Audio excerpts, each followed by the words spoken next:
बेताल क्या है?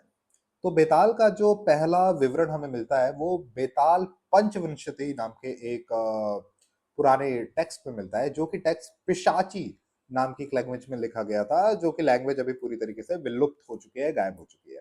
तो जो वेताल हमने थामा मूवी में देखा है, उसके बाद वेताल के ऊपर थोड़ी-सी चर्चा होनी शुरू हो गई है, बट ये जो वेताल है, ये हमारे ओरिजिनल फ़ोकलोर वाले वेताल से बहुत ज़्यादा अलग है।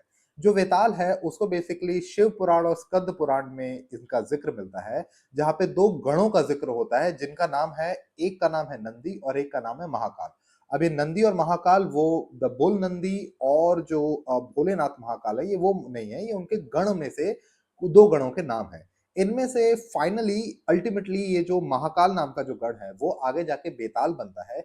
एक तरीके का उसको कर्स मिलता है, जिसमें कि टाइम और डायमेंशंस के लूप में वो हमेशा-हमेशा के लिए फँस जाता है, जिसमें उसके पास ज़िम्मेदारी ये रहती है कि उसके पास विज़डम है समय का, उसके पास विज़डम है जो होने वाला है, जो हो चुका है और सारे जितने युग और जितना टाइम पास हो रहा है उस पूरे समय का, और उसकी ड्यूटी रहती है कि हर युग में, हर समय किसी एक ऐसे इंसान की खोज करना जिसको कि वो इस नॉलेज को फाइनली हैंड ओवर कर सके, उसको ये नॉलेज दे सके, जिससे कि सोसाइटी का एक लार्ज स्केल पे बेनिफिट हो।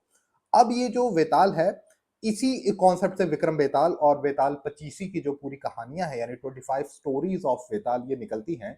लेकिन ये वेताल केवल कि कोई भूत, प्रेत या इस तरह की कोई आत्मा नहीं है। इनफैक्ट हमारे भारत के जो शैव मठ के या जो शैव संप्रदाय के बहुमत रखने वाले जो एरिया हैं, वहाँ पे वेताल की पूजा की जाती है। इनके श्राइन्स हैं, आप गूगल करेंगे आपको पता चल जाएगा।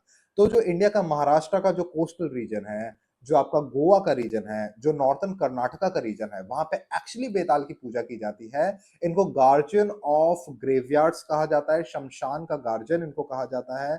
जो फर्टिलिटी रहती है उसके लिए इनकी पूजा की जाती है और एक्चुअली इनको एक तरीके का जजमेंट गॉड माना जाता है, जो कि नेकी और बुराई के बीच में हमेशा जजमेंट करेंगे और जो अच्छा होगा उसको बेसिकली ये हमेशा आगे करेंगे, उसका हमेशा ये साथ देंगे और जो बुरा होगा बेसिकली उनके साथ इनको उसका दुष्परिणाम इनको देखने को मिल सकता है वेताल का। सो वेताल कोई एक डेमोनिक एंटिटी नहीं है, डेफिनिटली ये वैम्पायर्स तो बिल्कुल भी नहीं है, ये एक्चुअली हमारे इंडिया में इनकी वर्शिप की जाती है। तो इसी वजह से मैंने अपनी एक वीडियो में बोला था कि अगर वेताल का एक्चुअल कॉन्सेप्ट ये लेके चलते तो मूवी काफी हद तक कांतारा की तरह दिखती, क्योंकि Vetal is an supreme entity.